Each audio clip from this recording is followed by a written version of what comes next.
Everyone is welcome here, no matter who you are, no matter where you are on your life's journey.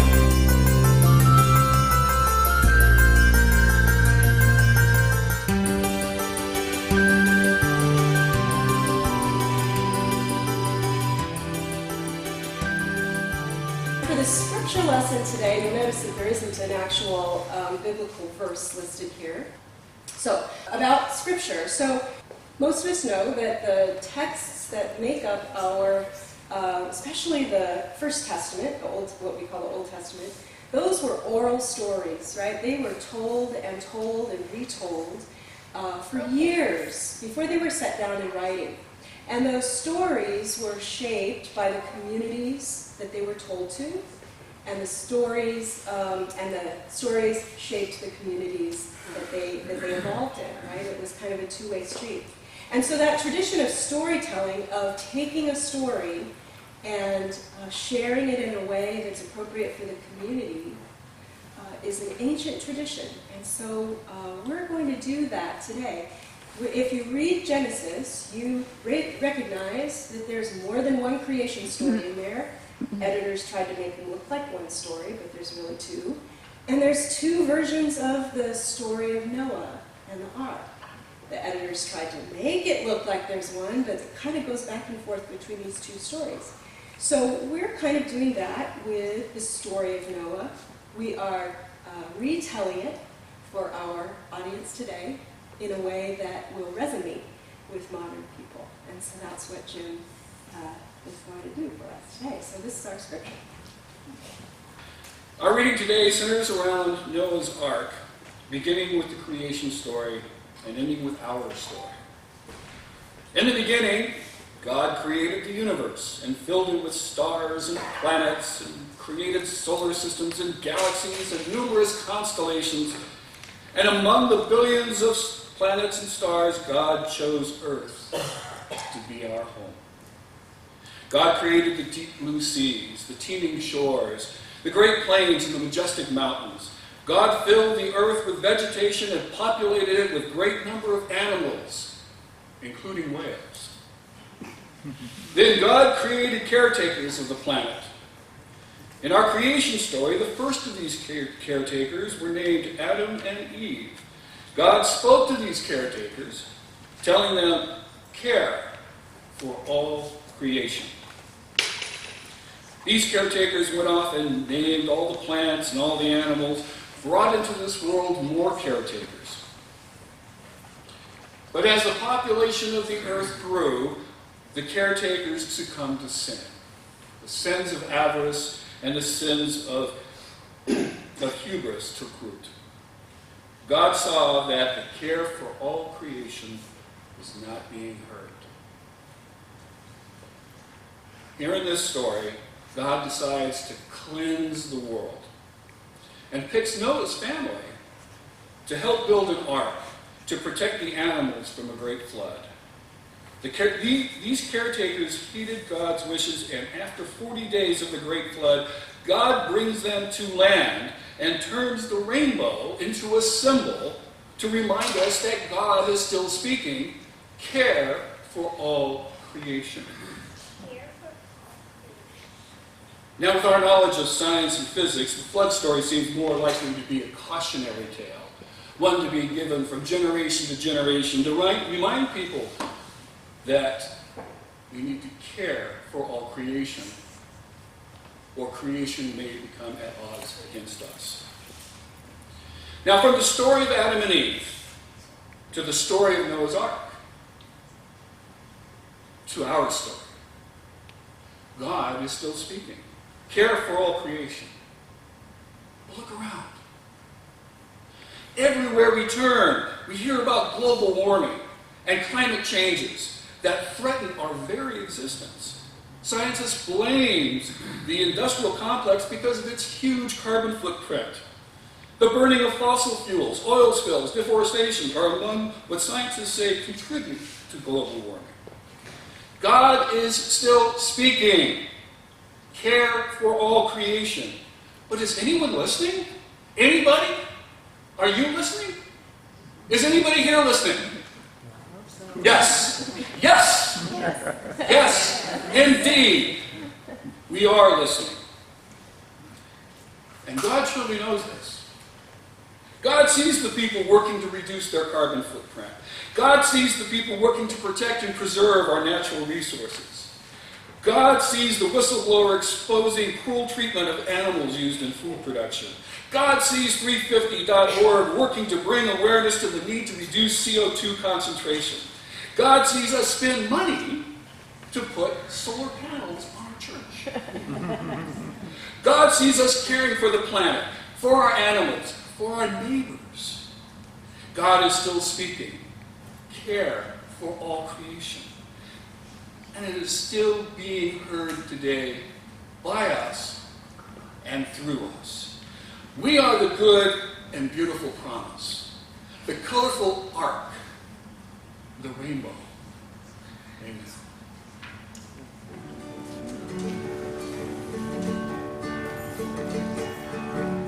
Listen, listen, God is still speaking from Adam, Eve, and Noah to us.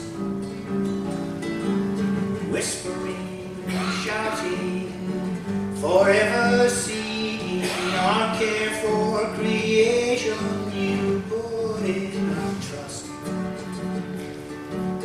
Clear the forest, clear the air. Help all people planting trees. Hear every pet, cats and dogs.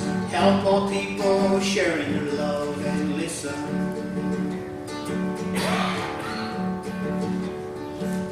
Listen, listen.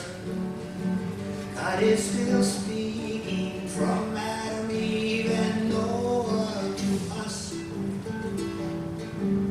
Whispering, shouting, forever seeking our care for creation. You put in our trust. Hear the eagles, the frogs, and whales. Help all peoples, save all species. Hear the rivers, waves, and ponds. Hear all people, keep waters clean, and listen.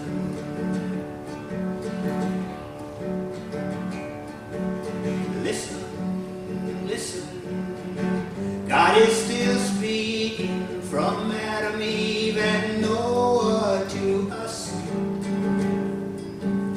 Whispering, shouting, forever seeking our care for creation. You put in our trust. Hear clean energy, sun and wind.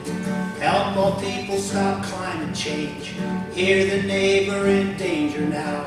Help all people make all things well.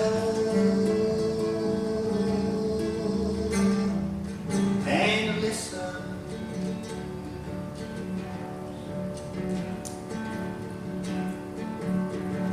God is still speaking from Adam, Eve, and Noah to us. Whispering and shouting,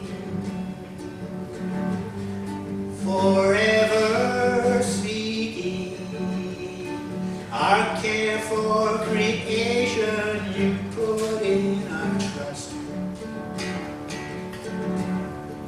Our care for creation. You put in our trust.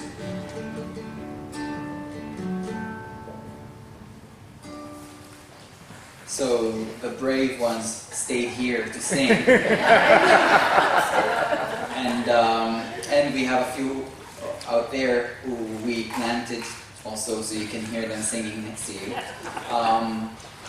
We are going to present to you what we prepared.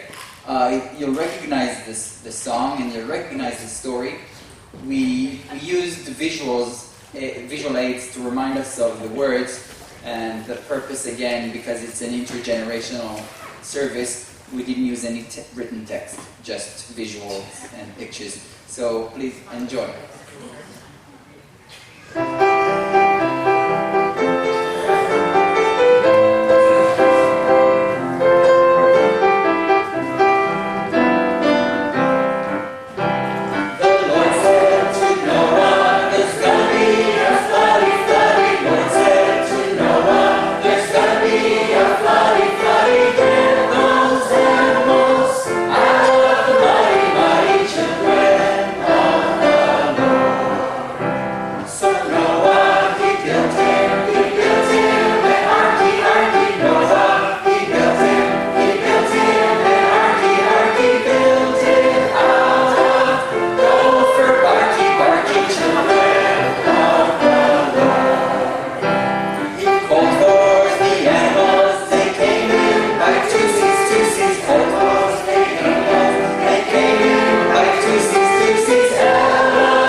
particularly those of us who are older, remember the Noah story as being really scary.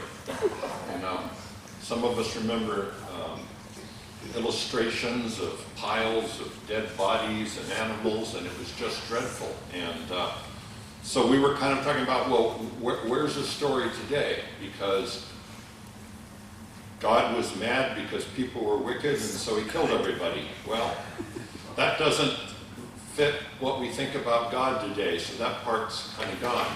And the reason there's animals was because Noah put them on an ark, and we're skeptical about that from a scientific standpoint today. So that's kind of gone. And what about Darwin and the survival of the fittest? That wasn't about taking care of animals, that was about everybody for himself. And so somebody pointed out, they said, this is like a parable. This is a myth. A myth is something that Noah the myth never happened. Noah the myth always happens. And Noah the myth has got to keep on happening. There may be some scientific basis for the idea of a flood. Some of the members brought that up. But the idea was mostly, what is the meaning? And one of the younger members of our group said that she'd been brought up, and God wasn't as angry by the time she was in school. He'd been mellowing since we were